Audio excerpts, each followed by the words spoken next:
أعوذ بالله من الشيطان الرجيم. من يطع الرسول فقد أطاع الله ومن تولى فما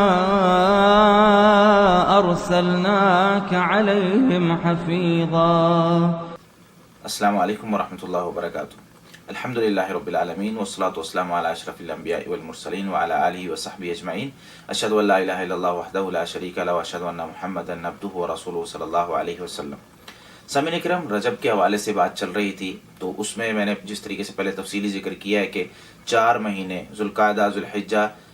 محرم اور رجب، یہ 4 مہینے ایسے ہیں جن کو اللہ رب العالمین نے حرمت والا قرار دیا ہے. تو اس کے تفصیلی احکامات پیچھے گزر چکے ہیں. بات چل رہی تھی رجب کے حوالے سے ضعیف احادیث کی، جو ایسے اعمال کہ جو ان مہینوں میں یا رجب کے مہینے میں مشہور ہو چکے ہیں، ان کا اسلام سے کوئی تعلق نہیں. اس حوالے سے آج جس حدیث پہ میں بات کروں گا وہ ہے، صحابی بیان کرتے ہیں، لم یصم رسول اللہ صلی اللہ علیہ وسلم بعد رمضان الا رجب و شعبان، کہ نبی کریم صلی اللہ علیہ وسلم نے رمضان کے علاوہ جن مہینوں میں زیادہ کثرت کے ساتھ روزے رکھے ہیں وہ رجب کا مہینہ ہے اور شعبان کا مہینہ ہے. یہ حدیث الملخصیات جلد نمبر 1 صفحہ 446 پہ، المعجم الاوسط جلد 9 صفحہ 161 پر، اور شعب الایمان امام بہقی رحمۃ اللہ علیہ کی جلد 5 صفحہ 338 پر موجود ہے. اسی طریقے سے اس حدیث کے الفاظ جو ہیں وہ شعب الایمان امام بہقی رحمۃ اللہ علیہ کی، اس میں اس طریقے سے موجود ہیں کہ ان رسول اللہ صلی اللہ علیہ وسلم لم یصم بعد رمضان الا رجب و شعبان، کہ نبی کریم صلی اللہ علیہ وسلم نے رمضان کے بعد جن مہینوں میں کثرت کے ساتھ روزے رکھے ہیں وہ رجب ہے اور شعبان کا مہینہ. یہ حدیث جو ہے، اس کے بارے میں علماء کرام کہتے ہیں کہ یہ حدیث صحیح نہیں ہے، نبی کریم صلی اللہ علیہ وسلم سے ثابت نہیں ہے. یعنی اس حدیث کو بنیاد بنا کر کوئی شخص اگر رجب میں روزے رکھتا ہے تو وہ غلط کرتا ہے. اس کی سند میں یوسف بن عطیہ الصفار راوی ہے، جس کو علماء کرام نے ضعیف جداً قرار دیا. اسی طریقے سے امام بہقی رحمۃ اللہ علیہ اس حدیث کو روایت کرنے کے بعد خود ہی وہاں پر یہ بات ارشاد فرماتے ہیں، وَقَدْ رُوِيَ فِي هَذَا الْبَابِ أَحَادِيثُ مَنَاكِيرُ.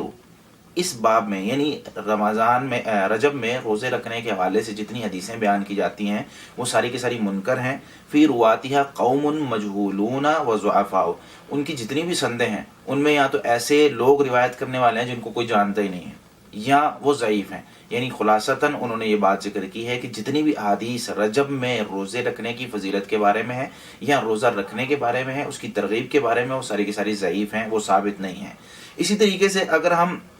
غور کریں تو ان سے پہلے اور بعد بہت سارے علماء کرام نے اس چیز کی طرف ترغیب دی ہے، لیکن کیونکہ ہمارا ناطہ علم سے بہت کم ہوتا ہے، ہم لوگ علم کی طرف بہت کم آتے ہیں، اس وجہ سے ہمیں یہ چیزیں پتہ نہیں ہوتی. ہم دیکھا دیکھی جس طریقے سے لوگ کرتے ہیں ویسے کرنے کی کوشش کرتے ہیں. میں آپ کو کچھ علماء کے اقوال اس مسئلے میں بتاتا ہوں کہ جو کہتے ہیں کہ رجب میں روزے نہیں رکھنے چاہیے یا ثابت نہیں ہیں، جس طریقے سے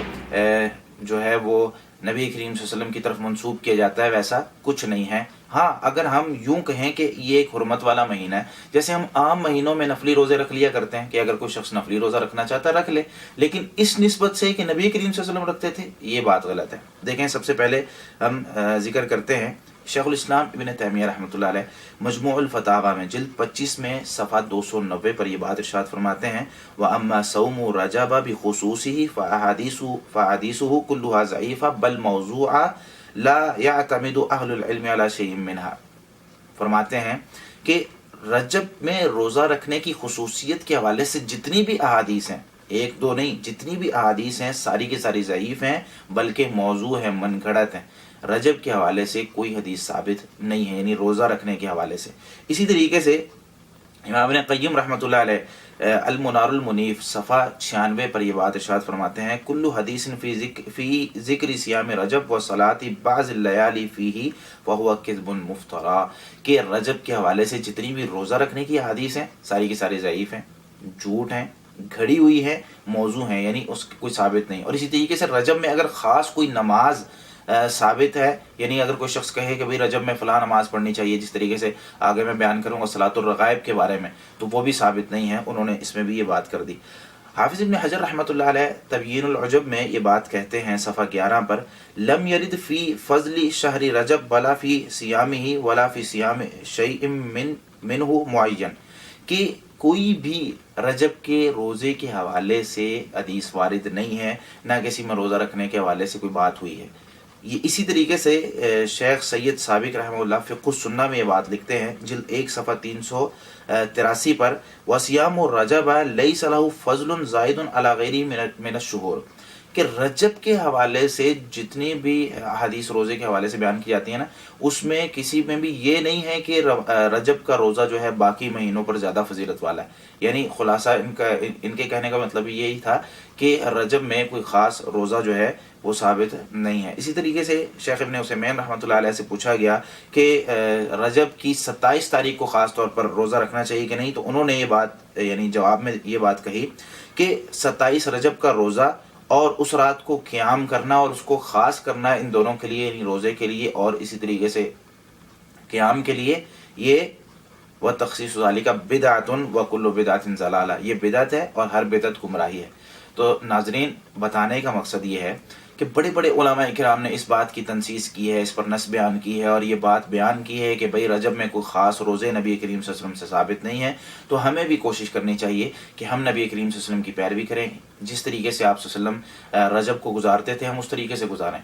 رجب کو جس طریقے سے گزارا جاتا ہے، اس کے لیے میں پہلی ویڈیو جو ہے وہ رجب کے حوالے سے بیان کر چکا ہوں، جس میں محرم یا جتنے بھی حرمت والے مہینے ہیں ان میں ہمیں کیا کرنا چاہیے، تو ہمیں اس طریقے سے کرنا چاہیے، نہ کہ ہمیں ضعیف اور موضوع اور من گھڑت احادیث کا سہارا لے کر عبادت کرنی چاہیے، کیونکہ آپ کو پتہ ہے نبی کریم صلی اللہ علیہ وسلم نے یہ بات ارشاد فرمائی، صحیح بخاری وغیرہ کے اندر اس مفہوم کی روایات اور بہت ساری کتابوں کے اندر موجود ہیں، جس میں آپ صلی اللہ علیہ وسلم نے یہ بات ارشاد فرمائی، من کذب علی یا من کذب علی متعمدا فلیتبوأ مقعدہ من النار، جو جان بوجھ کر مجھ پر جھوٹ بولتا ہے تو وہ اپنا ٹھکانہ جہنم بنا لے۔ اب ہمیں پتہ چل گیا ہے کہ رجب میں روزے نبی کریم صلی اللہ علیہ وسلم سے ثابت نہیں ہیں، پھر بھی ہم یوں رکھتے ہیں کہ آپ صلی اللہ علیہ وسلم رکھتے تھے، ہم یوں سمجھ کے رکھتے ہیں کہ اس کا ثواب زیادہ ہے، تو پھر ہمیں گناہ ملتا ہے، اور نبی کریم صلی اللہ علیہ وسلم کی کہیں یہ حدیث ہم پر صادق نہ آ جائے کہ ہمیں پتہ ہونے کے باوجود ہم کہہ رہے ہیں کہ نبی کریم صلی اللہ علیہ وسلم یہ کام کرتے تھے۔ تو ہمیں کوشش کرنی چاہیے کہ ہم اس طرح کے کام نہ کریں جو اسلام میں ثابت نہیں ہیں، خود دنیا میں بھی تھکتے ہیں، آخرت میں بھی اس کا کوئی اجر نہیں ہے، تو اس سے اچھا بندہ تھوڑا عمل کر لے لیکن سنت کے مطابق کرے۔